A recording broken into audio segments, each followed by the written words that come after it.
सुनीलम जी, UP और बिहार की जो राजनीतिक पृष्ठभूमि रही है, जो जब पॉलिटिकल जमीन रही है, वो जमीन सामाजिक न्याय की जमीन है। और उस सामाजिक न्याय की जमीन पर जो सबसे अच्छी राजनीति कर सकते हैं वो समाजवादी धारा के लोग हैं। उन्होंने 1967 से लेकर बाद तक उस चीज को साबित भी किया है। 67 के पहले के कांग्रेस को आप देखें तो कुछ हद तक उसको भी आप उसी धारा पर चलते हुए देख सकते हैं। शायद तभी उनको 52 से 67 के बीच के 15 सालों में कामयाबी भी मिली थी। लेकिन अब एक नई रवायत चल रही है, खासकर 1991 के बाद से उत्तर प्रदेश में, और अब बिहार में चलाने की कोशिश हो रही है, जिससे तमाम आपसी मतभेद भुलाकर जो अलग अलग सेगमेंट थे सोशलिस्ट धारा के, वो एक हो चुके हैं।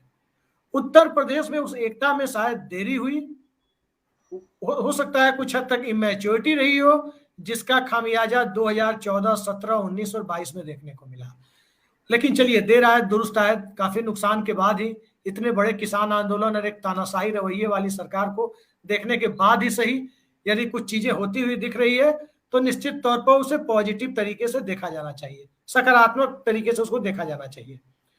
जहां तक बात आप कह रहे हैं बिहार, उत्तर प्रदेश और स्टालिन के मूव की, देखिए स्टालिन के मूव का एक प्रतीकात्मक असर ही नॉर्थ में देखा जाएगा, क्योंकि नॉर्थ में वो जमीन पहले से मौजूद है। आप गांव गांव में चले जाएं, सामाजिक आचार व्यवहार का जो तरीका है, लोगों के बीच जो एक सोशल इंटरेक्शन का तरीका है, वो तरीका कहीं ना कहीं व्यवसाय आधारित होने के साथ साथ संस्कृति आधारित भी है। और उसमें भारतीय जनता पार्टी और आरएसएस के उस हिंदुत्व के लिए कहीं कोई जगह नहीं है। हिंदुत्व तो नहीं कर सकते, लेकिन हिंदू दर्शन तो डॉक्टर लोहिया का भी था, जो इस देश के समाज को समझते थे। वो भी रामायण मेला करवाते थे और वो आम आदमी के दिलों के ज्यादा करीब था। तीर कमान लिए हुए राम को देखने के आदी लोग नहीं रहे हैं, मर्यादा पुरुषोत्तम राम को देखने के आदी रहे हैं लोग, उनकी कहानियां सुनने, उनकी किताबें पढ़ने के लोग आदी रहे हैं। और आज की तारीख में आप उस स्तर से समाज को देखना शुरू करने की कोशिश करते हैं, जो एक नागपुर वाला नजरिया है, तो बिहार यूपी उसको एक्सेप्ट नहीं करेगा। और आप अब बात तो आ गई है आबरू के ऊपर। जो लड़कियां बैठी हैं वो इस देश की इज्जत है, देश की शान है। ओलंपिक में मेडल लाने का, कॉमनवेल्थ में, एशियाड में मेडल लाने का काम करती हैं। और किस देश में स्पोर्ट्स में कितनी महिलाएं हैं, उस देश में महिलाओं की सामाजिक स्थिति, जेंडर एम्पावरमेंट, जेंडर डिस्क्रिमिनेशन की कमी, विमेन एम्पावरमेंट और ओवरऑल सोशल इंडिकेटर को रिप्रेजेंट करती है। अब जो परिस्थितियां हैं, उन परिस्थितियों में सत्ताधारी दल का एक सांसद इसमें आकर के बैठा हुआ है। एक स्पोर्ट्स एसोसिएशन में एक तरह से कहें तो जबरिया सरकार ने कब्जा दिला रखा है, और अब तक सुप्रीम कोर्ट के कहने के बावजूद एफआईआर नहीं हुई है। इसी से आप अंदाजा लगा सकते हैं कि सत्ता का अट्टहास कितना ज्यादा बढ़ चुका है। क्या यह उम्मीद पहले की जाती थी? खराब से खराब सरकारों के दौर में आपने देखा है कि सत्ताधारी दल से जुड़े हुए व्यक्ति अगर कॉमनवेल्थ घोटाले में पाए गए, उन्हें जेल जाना पड़ा। सहयोगी दल से जुड़ा हुआ कोई व्यक्ति अगर उस कथित 2G स्पेक्ट्रम वाले स्कैंडल में पाया गया, उस घोटाले में पाया गया, उस स्कैम में, उसे जेल जाना पड़ा। भले ही बाद में बरी हुआ व्यक्ति, भले ही उसके खिलाफ कोई सबूत नहीं मिले, कोर्ट ने कह दिया कोई घोटाला ही नहीं हुआ है, लेकिन तात्कालिक तौर पर यह हुआ। आज की तारीख में आप उम्मीद नहीं कर सकते कि कोई घटना ऐसी हो।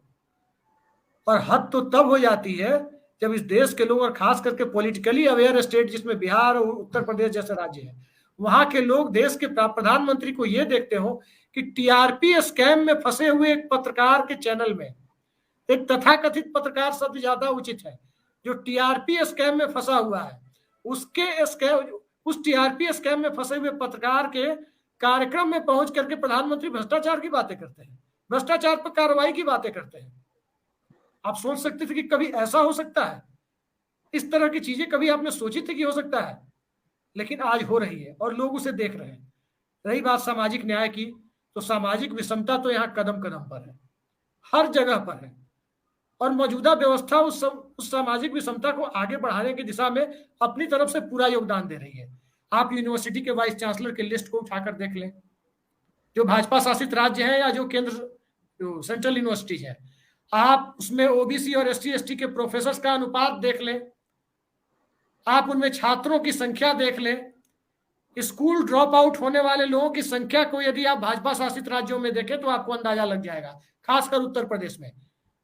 कोई आंकड़ा तो मेरे पास नहीं है, लेकिन ये चीज मैं दावे के साथ कहता हूं कि 1 out of 3 children do not go to school, वो स्कूल नहीं जा पा रहे हैं। और उनमें से एक लायंस शेयर, एक बहुत बड़ा हिस्सा वंचित तबके का है। और वही तबका जब जाति जनगणना की मांग कर रहा है, तो उस तबके को उस चुनावी हिंदुत्व के सहारे दबाने की कोशिश का क्या कामयाब हो जाएगी।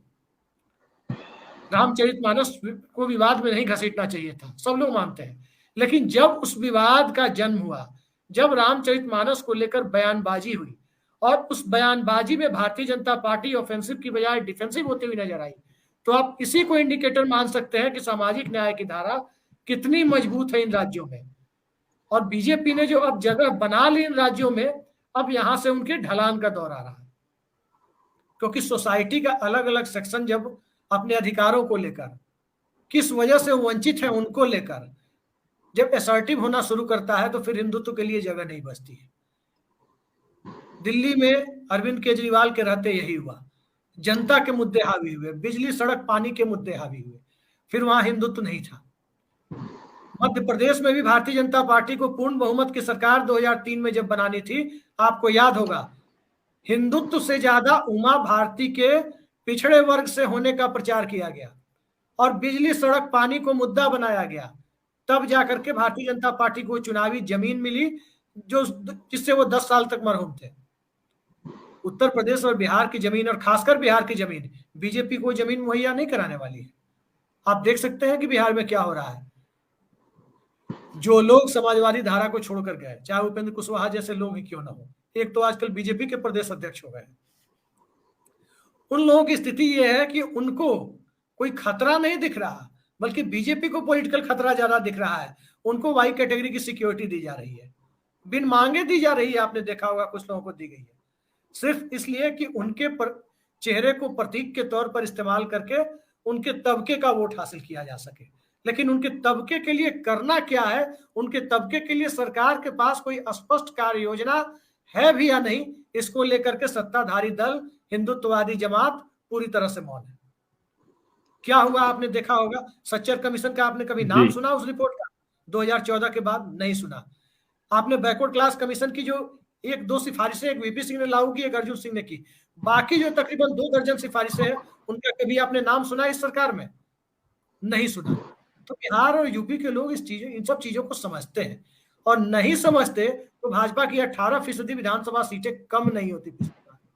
जी